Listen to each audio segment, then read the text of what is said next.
మరి 10 సంవత్సరాలు తెలంగాణ వచ్చిన తర్వాత బీఆర్ఎస్ పార్టీలో నేను మంత్రిగా లేకపోయినా, సంతకం చేసే అధికారం నాకు లేకపోయినా, ఒక ఎంపీగా ఉన్న, ఎమ్మెల్సీగా కొనసాగిన.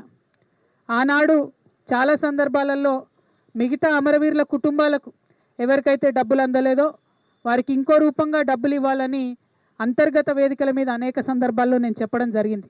కానీ ఇవాళ నేను మనస్ఫూర్తిగా అమరవీరుల కుటుంబ సభ్యులకు, అమరవీరులకు, తెలంగాణ ఉద్యమకారులకు చేతులెత్తి నమస్కరించి క్షమాపణ కోరుతా ఉన్నా.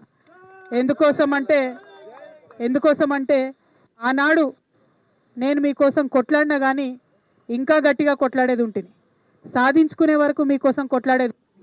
ఇవాళ నేను కోరేది ఒకటే, మనం ఉద్యమం డబ్బుల కోసం చేయలే, మన ఉద్యమం మనకు ఉద్యోగాలు రావాలని చేయలేదు, తెలంగాణ యావత్తు బాగుండాలి, అందరం బాగుండాలని చేసినాం.